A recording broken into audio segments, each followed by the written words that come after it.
Hi hello नमस्कार. आपल्या सगळ्या गोड ताईंचं, दादांचं, काकांचं, काकूंचं अगदी मनपूर्वक स्वागत आहे आपल्या एका नवीन छोट्याशा ब्लॉगमध्ये. आणि आपल्या यूट्यूब चॅनलमध्ये सुद्धा, ज्याचं नाव आहे सख्या बहिणी सख्या जावा.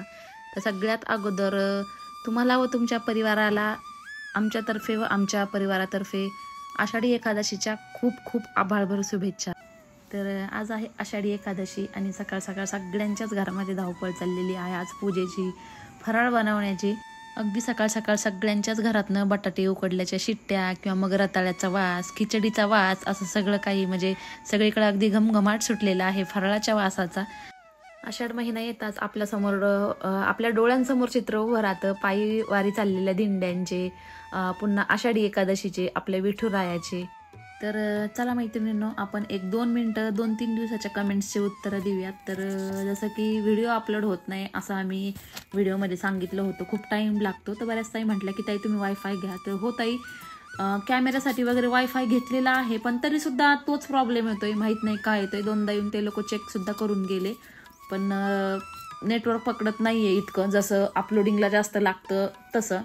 तर त्यामुळेच हा प्रॉब्लेम येतोय. तर असू द्या, चला त्या प्रॉब्लेममधून पण थोडंसं आपण काहीतरी, प्रॉब्लेम येऊन पण काहीतरी करायचं आणि त्यातनं पुढं जायचं. तीच एक खरी कुठल्याही कामाची जिद्द म्हटलं तरी चालेल. तर दुसरी एक गोष्ट की जी मोठी मोठी ताटं आहेत आमच्याकडं, सेटच आहे तो पूर्ण. मी एखाद दिवशी दाखवल, एखाद्या व्हिडिओमध्ये पाहिलं असेल. तर 2-3 ताईंनी विचारलं की ताई तू ते ताटं कुठून आणलेत, खूप छान आहेत.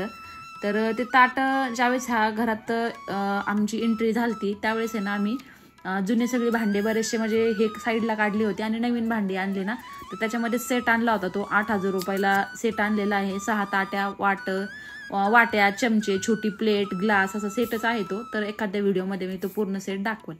त्यानंतर किचनमध्ये जे स्टिकर लावलेले आहेत आम्ही किचनच्या नावाचे वगैरे, तर ते स्टिकरविषयी सुद्धा कमेंट्स आल्या की ताई ते स्टिकर आपण नाव लिहून बनवून घ्यायचे असतात का? तर नाही, अजिबात नाही. मेशोवरती किंवा अमेझॉन, फ्लिपकार्टवरती तुम्हाला मिळून जातील. भरपूर व्हरायटी आहे त्या स्टिकरमध्ये, जसे पाहिजे तसे मिळून जातील.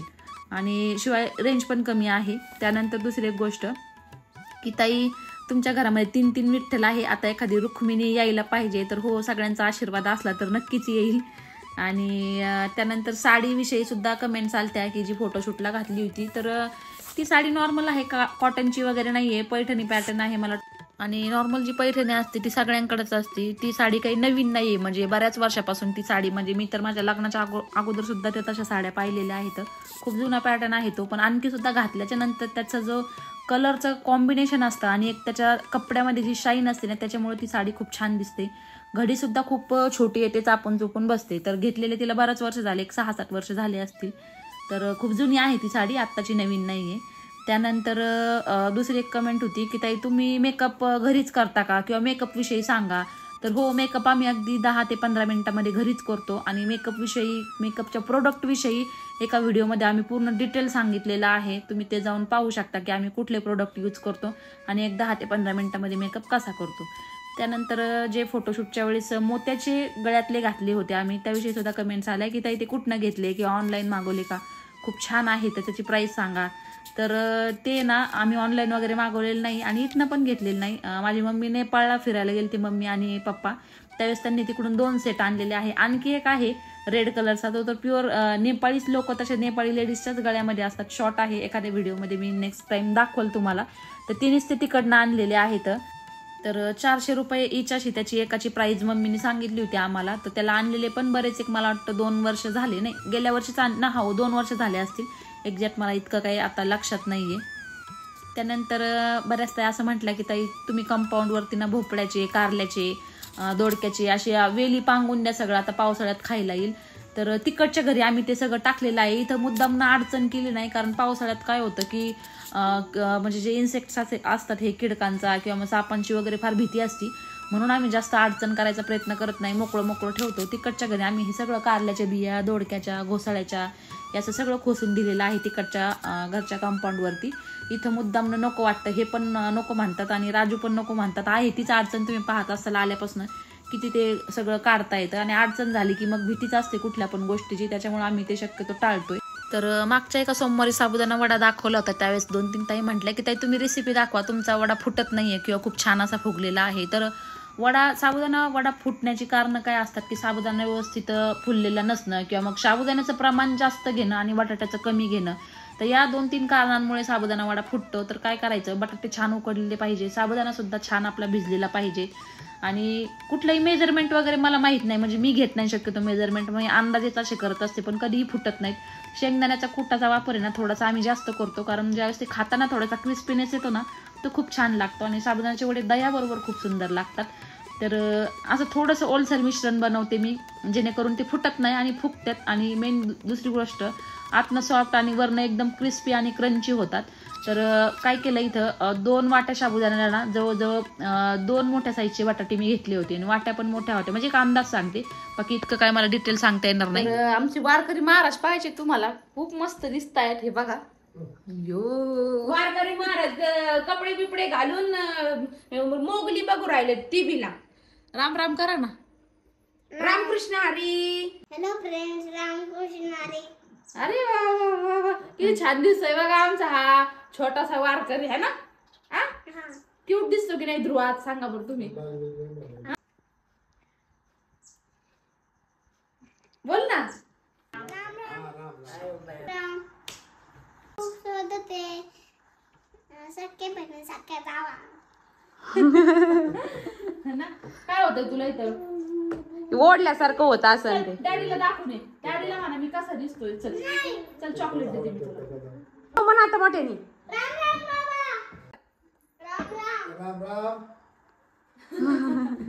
राम राम. डॅडीला राम राम केलं का तू? डॅडीला रामकृष्ण हरी म्हणला का? आ डॅडीला पण म्हणायचं, पप्पाला पण म्हणायचं, सगळ्यांना म्हणायचं. आणि टोपी कोणीकडे चालली ती टोपी? आणि ग त्याला काहीच खपत नाही बाई, काहीच नाही. बघा ते गंध, ते कसं केलं लगेच लावून. आणि आज आहे आषाढी एकादशी. आणि आषाढी एकादशीच्या तुम्हाला व तुमच्या परिवाराला आमच्या दोघींतर्फे आणि आमच्या परिवारातर्फे हार्दिक शुभेच्छा. तर आज सगळ्यांच्या घरी जशी खिचडीची गडबड चाललेली असते, साबुदाण्याच्या खिचडीची, कारण आज एकादशी निमित्त सगळ्यांच्याच घरी सगळं गडबड चालू असतं फराळाची, तशी आमच्या घरी पण चालू आहे. तर इकडं मस्तपैकी साबुदाणा वडे वगैरे बनवायचं. आज स्पेशल साबुदाणा वडे आणि खिचडी आहे. आता संध्याकाळी पाहूयात दुसरा मेनू कोणता आहे. तर आता ताई इकडं बनवतीये, तर तिकडं मी आता सकाळ सकाळ पहिले मंदिरातली पूजा करून घेणार आहे. ते बघा, आज मुलांना पण सुट्टी आहे, आज घरीच येतं सगळेचे सगळे, त्याच्यामुळे आज निवांत चाललंय सगळ्यांचं. तर असं सगळ्यांचं म्हणणं असं असतं की आषाढी एकादशी म्हणलं की, आणि बायकांना पण सगळ्यांना असं वाटतं आपल्या लेडीजला की आज लवकर कामावरून आज काय स्वयंपाक वगैरे करायचा नाही, आज फक्त खिचडीच करायची. पण असं होत नाही, उलट रोजच्या पेक्षा डबल उशीर होतो. असं घडतं प्रत्येकाच्या बाबतीत. तर चला आता हे बघा, कालच रात्री दाजींनी सगळे फुलं वगैरे आणून ठेवले होते. तर म्हणलं आता सकाळ सकाळ पहिले मंदिरातली पूजा उरकून घेऊ आणि बाकीचं घरातली पूजा मग नंतर. तर आता ही मार्केटमधनं आणलेली फुलं आहेत.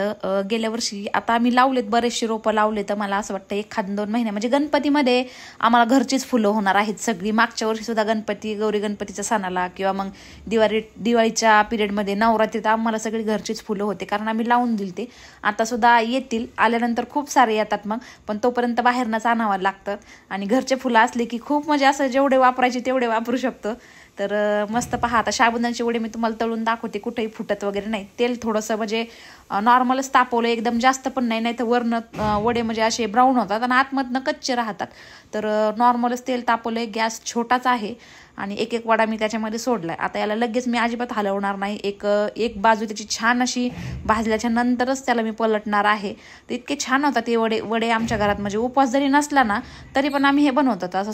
तर सोमवारी स्वातीला आणि मला दोघींना उपवास असतो, पण तरी पण ब्रेकफास्टसाठी आहे ना आम्ही सगळ्यांनाच हे बनवतो. रात्रीच थोडासा जास्त साबुदाणा भिजू घातला की सकाळी सगळेच आवडीने खातात.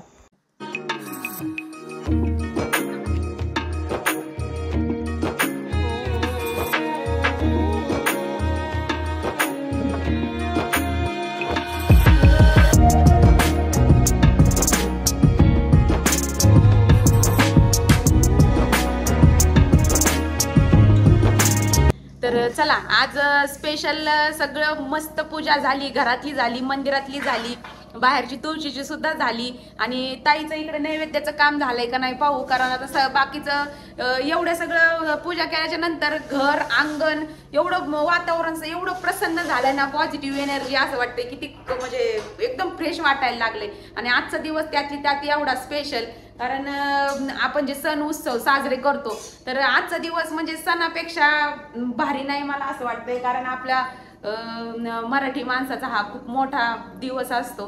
एवढे लांबून वारकरी पायी दिंडीत चालून विठ्ठलाच्या दर्शनासाठी इथं भेटीसाठी एवढ्या लांबून जातात. दर्शन सुद्धा होत नाही तिथे गेल्याच्या नंतर, दर्शन सुद्धा होत नाही, म्हणजे मुख दर्शन होतं पण तरी सुद्धा बघा ना एवढं लांबून पाय चालून तिथपर्यंत जातात. तर झाली की तुझं डिश तयार झाली का? झाली आपलं प्रसादाची थाळी झाले, थोडंसं राहिले आहे वडा तळायचा बाकी सगळं झालंय. तर मस्त इकडे गरम गरम वडे तळू राहिली. तर तेच तर पूजा वगैरे सगळी झालती पण नैवेद्यच ठेवायचा राहिला होता. म्हणलं इकडे हिचं बनवायचं काम चाललं होतं ना, तर त्याच्यामुळं तर दाखव काय काय डिश मध्ये.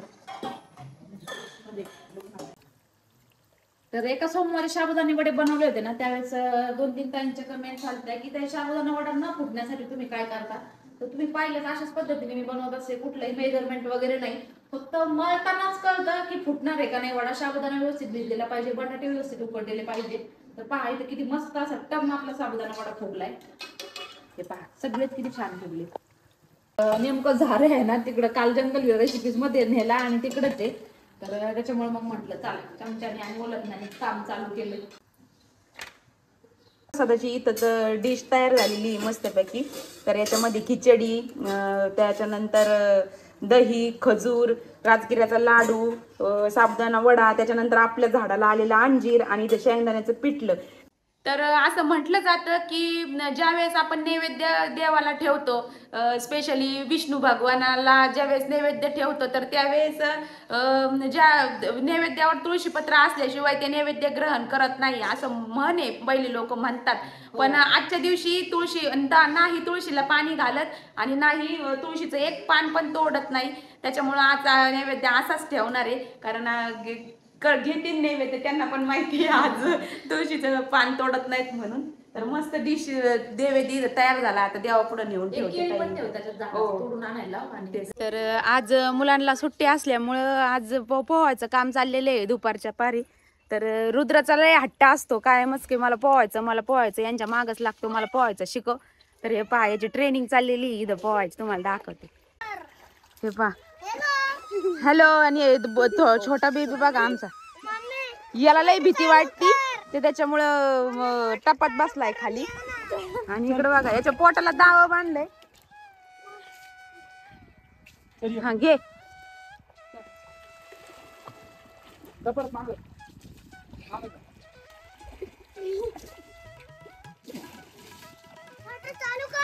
ये परत. अगोदर तर एकट्याला सोडलं होतं त्यांनी, कमरेला दावा बांधून म्हणले तुला कमरेला दावा बांधतो आणि एकटाच पोहायचं शिक. चल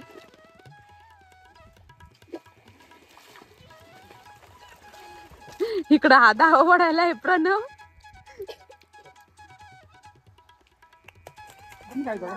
आणि आता सर्दी झाली मग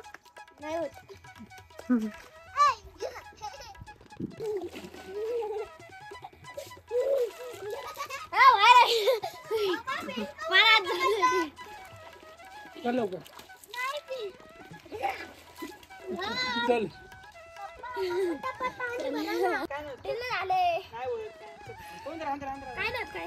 काय नाही होत भेटतो काय. हा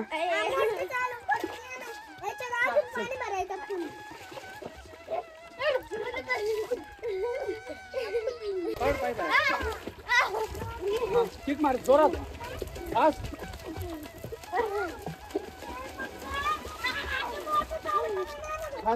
मार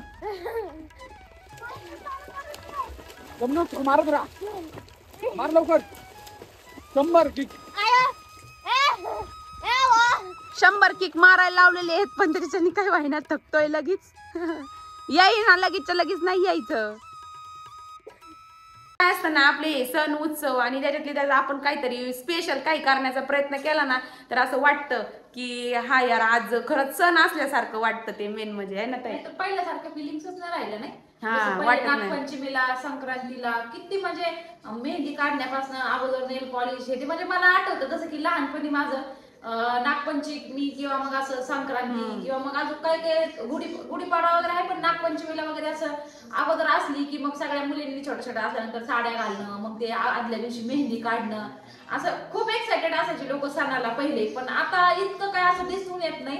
जसं की लहानपणा आठवतं की लोकांची एक 8-10 दिवसापूर्वीच म्हणजे सण आहे हे करायचं ते करायचं असं म्हणजे लोक सगळेच एक्सायटेड असायचे. पण आता दिवसेंदिवस काय आहे की सगळ्याच रूढी परंपरा कालबाह्य होत चाललेल्या आहेत. असं कमी होत चाललंय सगळं ते. असं इतकं काय कोणी असं इंटरेस्ट घेऊन करत नाही असं तेच दिसत तर. नाही. पण आम्हाला दोघींनाही फार आवडतं असं करायला, नाही का, काही ना काही वेगळं केलं की असं भारी वाटतं मनाला. पंचमीला झोका वगैरे बांधायचे, मग ती झोका महिना सव्वा महिना खेळायचे. म्हणजे म्हणायचे की किती 5 झोके का 11 झोके का घ्यावाच लागतात ते मुलींना, असं काहीतरी काय माहिती, सांगता नाही यायचं, पण असं घेतात. आम्ही सिटीमध्ये राहायचो, पण तरी पण मला आठवतंय कुठं ना कुठं झाड पाहून आमच्या तिथं आमची जी गल्ली होती तिथं झाड पाहून म्हणजे झोका बांधायचं. मग सगळ्या मुलींनी आम्ही साड्या वगैरे घालून लहानपणी त्या झोक्यावरती दिवसभर पंचमीच्या दिवशी आम्ही झोका खेळत बसायचो. आणि गाणे पण म्हणायच्या पंचमीचे पहिल्या बायका वारुळाला जातानी हे करतानी. पण म्हणजे मला असं वाटतं आपण पण शिकून घेऊ ताई, म्हणजे मस्त वाटतं ना असं काहीतरी वेगळं. आमच्या आहेत एक बायका आल्या त्यांच्याकडून शिकून घ्यावा लागेल आपल्याला, लिहून घेऊ आपण त्यांच्याकडनं. हा, 2-3 वेळा वाचलं तर मग लक्षात येईल लक्षात लगेच. जात्यावरचे गाणे वगैरे हे थोडस मला असं वाटतं शिकून घेतलं पाहिजे. कारण सगळ्याच गोष्टी मोबाईल मध्ये लावलेलं म्हणजे हे नाही. आता आजकाल जात्यावरचे गाणे पण हळद दळायची असली तर मोबाईल वरती लावून देतात, पण ते मोबाईल वरती लावलेलं आणि ओरिजिनल आमच्या इथं आहेत 4-5 आजीबाई इतक्या छान म्हणतात त्या. त्यांच्या नंतर त्यांची पिढी नंतर तर मला असं वाटतं की शक्यतो कुणाला तरी त्या दिवशी ते पापड लाटायला आल्या त्या जाऊबाई त्या पण खूप छान असे गाणे म्हणतात जातेवरचे वगैरे, तिला पण येतात. तर आहे ना, ते त्या दिवशी तेच झालं ताई. आमच्या मम्मीचं जागरण होतं आणि त्यावेळेस ते जागरणाची हळद दळायची ना, तर त्यावेळेस म्हणजे गाणं म्हणायलाच कुणी नाही अक्षरशः. ही म्हणायची ती म्हण, ती म्हणायची ती म्हण, अक्षरशः. हा, त्याच्यामुळे कुणालाच गाणे म्हणता येणार. अक्षरशः आम्ही काय केलं की मोबाईल मध्ये गाणे लावले आणि जसं मोबाईल मध्ये म्हणतात ना तसं आम्ही म्हणत गेलो. पण काय ते लिप्स रिडिंग म्हणजे मॅच नाही झाले. पण येडेवाकडं आपले 2-3 गाणे लावले आणि घेतली हळद दळून. मग हा प्रॉब्लेम होतो. तर माझी तर लई इच्छा आहे. तुझी आहे का इच्छा? आहे ना, आपण शिकून. तर पाहूयात आता कधी योग येतोय जात्यावरचे गाणे आणि पंचमीचे गाणे शिकायचे. कारण ते म्हणतात ना, जुनं तेच सोनं. मागचीच सगळं पुढं येत चालतं बघा. फॅशन तुम्ही ब्लाऊजची म्हणा, साड्यांची म्हणा, पहिल्या बायका बघा 1/3 स्लीव्ज ब्लाऊजची आणि चुन्या राहायच्या, फुगा राहायच्या ब्लाऊजला. मग ती त्याच्यानंतर ऑड झालं भाई, short short short short short होत गेली, स्लीवलेसच झाली. त्याच्यानंतर परत वाढत वाढत वाढत गेलं. म्हणजे ते मागचं पहिल्या बायका फुल ब्लाऊज पण घालत होत्या बघ. इथपर्यंत पण असायचे पहा. माझं लग्न झालं त्यावेळेस माझी भाई खूप शॉर्ट असायची. सगळे म्हणायचे की लई कमी ब्लाऊजची भाई घालती. पण आता म्हणजे त्यावेळेस इथपर्यंत व्हायची फॅशन होती.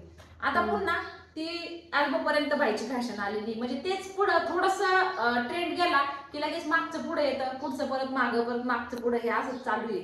एक तेच आहे जुनं ते सोनं जी म्हटलेली आहे ना मन, ती एकदम परफेक्ट आणि खरी आहे. मंदिराला आहे ना घरूनच पाणी मी घेऊन जात असते.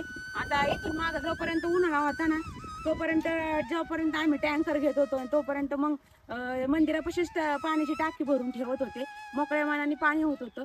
पण आता घरीच ताजं बोरवेलचं पाणी येतं, त्याच्यामुळे घरूनच मस्त हांडा भरून नेते आणि मग आता मंदिराची ताजं पाणी मूर्तीवर अर्पण करते.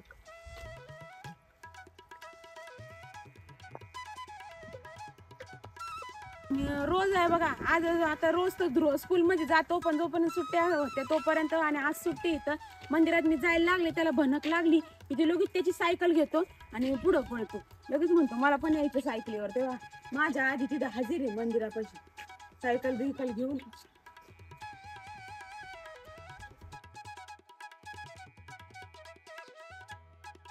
हे बा माझं झाडाचं काम चाललंय आणि धुवायचं वेळ माझ्या अगोदर चाललंय. ओम नमः शिवाय, ओम नमः शिवाय मस्त. काय करतोय तू? पूजा करतो.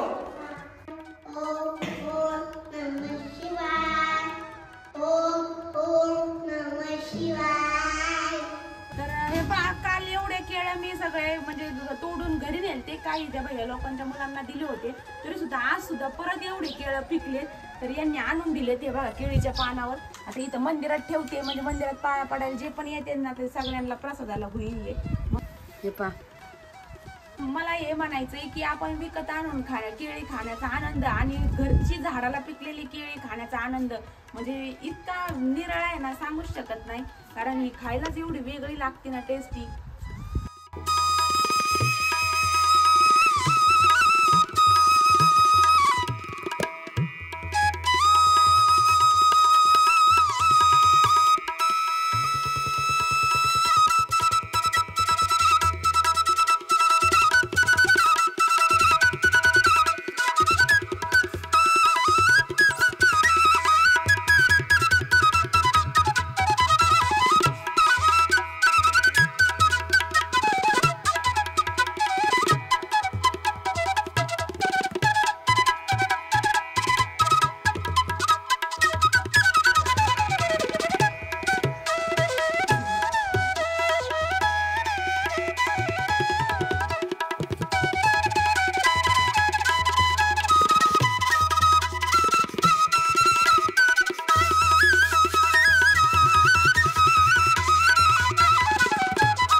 मंदिरातली छान अशी पूजा झाली आणि तुळशीची पूजा केली, पण आज तुळशीला पाणी घातलं नाही. तर तुळशीला आषाढी एकादशीच्या दिवशी आणि एकादशीच्या दिवशी तुळशीला पाणी घालायचं नसतं, तर हे मला माहित नव्हतं. तर माझ्यासारखं म्हणजे मागच्या वर्षी मला माहित नव्हतं, मागच्या वर्षी मी घातलं होतं, तर मला त्याच्यानंतर समजलं की तुळशीला एकादशीच्या दिवशी पाणी घालायचं नाही. तर मला असं वाटतं की मला जसं माहित नव्हतं तसं बऱ्याच जणींना माहिती नसेल, तर म्हणलं तुमच्याशी शेअर करावा. तर का नव्हतं घालायचं. तर इथे पहा मस्तपैकी माझी तुळशीची पूजा इथं झाली आहे आणि आज थोडासा उशीरच झालाय तुळशीची पूजा करायला, कारण की आज मंदिरातच भरपूर टाइम लागल्यानंतर परत एक कमेंट आली होती की ताई तुम्ही जे तुळशीच्या पाशी हे जे झाड लावलंय तर ते नेमकं कशाचं आहे समजलं नाही. तर हे शमीचं झाड आहे, याची पूजा केलेली चांगलं असतं. शनिवारी आपले शनीचे जे पण दोष असतात ते निघून जातात असं म्हटलं जातं. आम्हाला एका ताईंनीच सांगितलं की दारामध्ये पांढरी रुई आणि शमीच्या झाडाची पूजा केलेली चांगली असती, त्याच्यामुळे मग आम्ही हे दोन्ही आणून लावले. तर इथं विठ्ठल रखुमाईच्या मूर्तीचा अभिषेक चालू आहे पंचामृताने आणि पाण्याने. तर आमच्याकडे मोठी पण मूर्ती होती, पण ती मातीची होती. पण एका वर्षी ना हळदीच्या घाण्यामध्ये चुलत दिरांच्या नेली आणि तिथे ती फुटली. तर मग अभिषेकाला तर शक्यतो ही पितळाचीच मूर्ती लागते आणि ही विठ्ठल रखुमाईची पितळाची मूर्ती आहे ना. आत्ता मध्ये हे मित्रांबरोबर पंढरपूरला गेलते ना, त्यावेळेस आम्ही आवर्जून मागवली, म्हटलं एक घेऊन या, कारण अशी आषाढी एकादशीच्या वेळी लागतं मग हे सगळं अशी पूजा करायला. तर मग दोघींनी पण इथं अभिषेक करून घेतला, कारण मध्ये आधी मग आज खरं तर यांचा खूप मान आहे विठ्ठल रखुमाईचा. तर असावं तर नवरा बायकोंचं नातं विठ्ठल रखुमाईसारखं, विठ्ठल रखुमाईंसारखं नातं असावं नवरा बायकोचं. एक शब्द दिला की 28 युगे सोबत असावं. तर आज हेच देवाकडं मागणं आहे. तर हे पहा, हे छोटंसं झुंबर आहे ना, देवाऱ्यामध्ये लावण्यासाठी मागवलं होतं. आम्ही दाखवलं पण होतं, तेव्हा बऱ्याच नाही म्हटलं की तुम्ही लावल्याच्या नंतर कसं दिसतं ते दाखवा. तर हे पहा लावलंय, थोडंसं वरती आम्हाला अजून ते घ्यायचंय, पण पाहूयात आता इलेक्ट्रिशियन आल्याच्या नंतर. त्या दिवशी खूप घाईघाई त्यांनी लावलं. तर पूजा करत असताना साईडलाच विष्णू सहस्त्रनामन लावून दिलेलं आहे टीव्हीला. तर सकाळ सकाळ विष्णू सहस्त्रनामन जर टीव्हीला लावून दिलं तर घरात खूप एनर्जेटिक आणि फ्रेश वातावरण राहतं. कानावरती पडल्याच्या नंतर लहान मुलांच्या म्हणा आपल्या म्हणा एक पॉझिटिव्हिटी घरामध्ये निर्माण होती. तर सकाळ सकाळ आम्ही थोडंसं लावून देत असतो, एक अर्धा तास किंवा 1 तास, जोपर्यंत सगळं सकाळची कामं पूजा वगैरे आटपत नाही तोपर्यंत. तर छान अशी पूजा झाली आहे आणि नैवेद्य अर्पण केलेला आहे देवाला आज फराळाचा.